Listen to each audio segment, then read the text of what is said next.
পশ্চিমবঙ্গ বিভাজনের সম্পূর্ণ কাজ চলছিল ত্রিপুরা থেকে। আর এই গোটা ষড়যন্ত্রের মাস্টারমাইন্ড ছিলেন প্রাক্তন মুখ্যমন্ত্রী মমতা বন্দ্যোপাধ্যায়। আর এমনই বিস্ফোরক দাবি এখন ছড়িয়ে পড়েছে সোশ্যাল মিডিয়ায়। বাংলায় একটা কথা আছে, মিথ্যে কথা সত্যকে গিলে খেয়ে নেয়। কিন্তু সময়ের সঙ্গে সত্য সামনে বেরিয়ে আসে মিথ্যের পর্দাকে ভেদ করে, আর শেষ পর্যন্ত জয় হয় সত্যেরই। আর সেই সত্য এবার সামনে আসার সময় এসে গেছে। আজ মমতা বন্দ্যোপাধ্যায়ের রাজনীতি নিয়ে ছড়িয়ে পড়া এই বিস্ফোরক দাবির সত্যতা খুঁজব আমরা। মমতা বন্দ্যোপাধ্যায় কি সত্যিই পশ্চিমবঙ্গকে বাংলাদেশ বানাতে চেয়েছিল? আপনাদের অনেকের উত্তর হবে না, এটা হয় নাকি। তাহলে জাতীয় প্রতীক বাদ দিয়ে কেন পশ্চিমবঙ্গ সরকারের আলাদা লোগো তৈরি হলো? আর কেনই বা 2005 সালে বাংলাদেশি অনুপ্রবেশ নিয়ে গর্জে ওঠা এক নেত্রী পরবর্তীতে ক্ষমতা আসার পর সম্পূর্ণ অন্য পথে হাঁটতে শুরু করলো? আর পশ্চিমবঙ্গ থেকে বাংলাদেশ তৈরির এই যে ষড়যন্ত্র, এটা আর এক ধাপ আগিয়ে নিয়ে যাওয়ার জন্যই তৈরি হলো বাঙালি পক্ষ। কিন্তু কথা হচ্ছে, তিনি এত বড় ক্ষতি কেন করতে চেয়েছিল? প্রতীক থেকে শুরু করে স্লোগান, সব কিছুতে বাংলাদেশের আঁচ কেন? ভিডিও শুরুর আগে একটা কথা বলে রাখি, জয় বাংলা স্লোগান নিয়ে অনেক বিতর্ক তৈরি হয়েছে, কিন্তু এই জয় বাংলা শব্দটা আমাদের দেশের বিদ্রোহ কবি কাজী নজরুল ইসলামের মুখ থেকে প্রথম শোনা গেছিল। তাই এটা নিয়ে ভিডিওর মধ্যে আমি কিছুই বলবো না। এই সকল বিষয় নিয়ে যখন আমি গভীর সন্ধান করলাম, তখন এক বিরাট রহস্য সামনে এলো, যা আপনাকেও চিন্তায় ফেলে দেবে। এই বিষয়ে অনেকে অনেক মতামত দিয়েছে, তার মধ্যে এই একটি ভিডিও যেখানে লাখেরও বেশি ভিউজ গেছে। এই ভিডিওটা একটু নোট ডাউন করে রাখবেন, কারণ এই ভিডিওটা আগে গিয়ে একটা বিরাট তথ্য সামনে আনবে। তো পলিটিক্যাল স্ট্রিটের আজকের ভিডিওতে আমরা আপনাকে প্রত্যেকটা প্রশ্নের উত্তর দেবো। তো চলুন শুরু থেকে শুরু করি। যারা আজ মমতা বন্দ্যোপাধ্যায়ের বিরুদ্ধে পশ্চিমবঙ্গকে বাংলাদেশ বানানো এবং অনুপ্রবেশকে আশ্রয় দেওয়ার অভিযোগ তোলেন, তারা হয়তো 2005 সালে 4 আগস্টের ইতিহাস ভুলে গেছেন। সেদিন লোকসভায় তৎকালীন বিরোধী দলের সাংসদ মমতা বন্দ্যোপাধ্যায় বামফ্রন্ট সরকারের বিরুদ্ধে গর্জে উঠেছিল।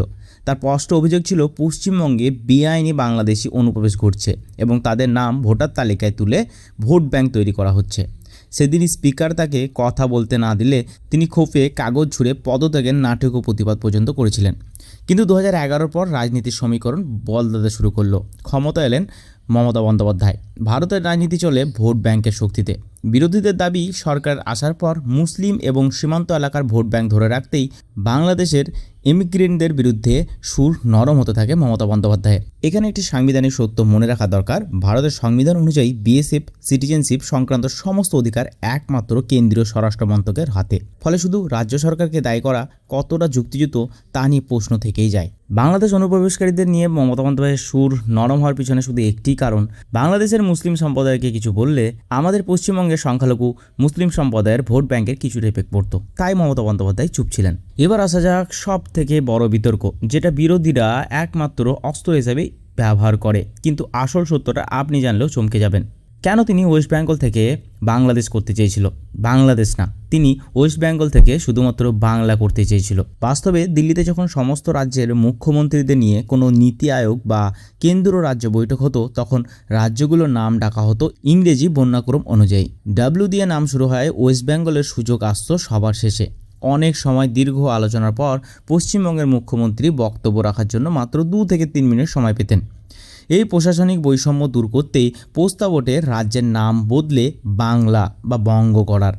মজার বিষয় হলো, এই নাম পরিবর্তনের প্রস্তাব কিন্তু কেবল তৃণমূল সরকার নয়, 1999 সালে জ্যোতি বসুর নেতৃত্বেও বামফ্রন্ট সরকারও রাজ্য বিধানসভায় প্রথম পশ্চিমবঙ্গ থেকে নাম বদলে বাংলা করার প্রস্তাব পাশ করেছিলেন।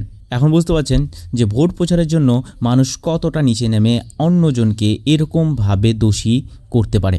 এটা তো একটা প্রাকৃতিক বৈশিষ্ট্য। আমরা যখন কোনো গাছ কাটি, তখন সেই গাছের নরম জায়গায় আঘাত দিই, যাতে গাছটা খুব সহজে কেটে যায়। এবার আপনাদের মনে হয়তো বেশ সব কিছু মেনে নিলাম, তাহলে তিনি অশোক স্তম্ভের জায়গায় বিশ্ব বাংলা বা রাজ্যের নিজস্ব লোগো ব্যবহার কেন করলেন? দেখুন, ভারতের সংবিধান অনুযায়ী প্রত্যেকটা রাজ্য সরকারের অধিকার রয়েছে নিজেদের আলাদা লোগো বা প্রতীকের মাধ্যমে নিজস্ব সংস্কৃতি ফুটিয়ে তোলার। অন্ধ্রপ্রদেশে যেমন ধর্মচক্র ব্যবহার করে, অরুণাচল প্রদেশে মিথুন ও পাহাড়ি সূর্য, আসামে যেমন চা পাতা, একশৃঙ্গ গন্ডার। 2018 সালে কেন্দ্রীয় স্বরাষ্ট্র মন্ত্রকের অনুমোদন নিয়েই পশ্চিমবঙ্গ সরকার তাদের নিজস্ব লোগো গ্রহণ করে, যার উপরে স্পষ্টভাবে জাতীয় প্রতীক অশোক স্তম্ভ রয়েছে এবং মাঝখানে বিশ্ব বাংলার প্রতীক। তাই এটিকে জাতীয় প্রতীকের অবমাননা বলাটা আইনিভাবে ভুল, যা রাজনীতিক কাদা ছোড়াছড়ির অঙ্গ হিসেবে ব্যবহৃত হয়েছে। আর ঠিক এই বিতর্কিত আবহাওয়াতে আবির্ভূত হয় বাঙালি পক্ষের মতো সামাজিক ও রাজনৈতিক সংগঠন। এদের মূল এজেন্ডা ছিল বাংলা ভাষা ও বাঙালি কর্মসংস্থানের অধিকার রক্ষা করা। রাজনীতিতে অনেক বিশ্লেষকের মতে বিজেপি যেভাবে জাতীয়বাদ ও হিন্দুত্বকে হাতিয়ার করেছিল ঠিক তেমনই রাজ্যের শাসক দল পরোক্ষভাবে বাঙালি জাতীয়তাবাদকে সামনে এনে বাংলা পক্ষের মতো সংগঠন তৈরি করেছিল, যার মূলত কাজ বাঙালি সংস্কৃত এবং বাঙালিদের কর্মসংস্থান রক্ষা করার দায়িত্ব থাকলেও তিনি সেগুলোর ঊর্ধ্বে গিয়ে শুধুমাত্র তৃণমূলের ভোট প্রচারে ব্যবহৃত হতো। ঠিক যেমন বিজেপির তৈরি বজরং দল আরও অনেক আছে, এদেরকে আপনি কোনোদিনও ধর্ষণ, শিক্ষা ব্যবস্থা, স্বাস্থ্য ব্যবস্থা এর বিরুদ্ধে আন্দোলন করতে দেখতে পাবেন না। কে কোথায় ধর্ম পরিবর্তন করছে, ধর্ম কোথায় কে আছে, মুসলিমকে জোর করে ধরে কিছু বলানো, কোনো খ্রিস্টানকে জোর করে ধরে কিছু বলানো, কোনো হিন্দুকে চাপ দিয়ে তার কাছ থেকে চাঁদা দেয়, এই সবই এদের কাজ হয়ে দাঁড়িয়েছে আজকে। আর যাই বলুন, এই সমস্ত সংগঠনের মূল কাজ হয় তাদের নিজ যে পার্টিগুলো আছে পরোক্ষভাবে তাদেরকে ভোট ব্যাংক হাতে তুলে দিতে সাহায্য করা। এবার আসি, প্রথমে আপনাদেরকে এই ভিডিওটা দেখিয়েছিলাম।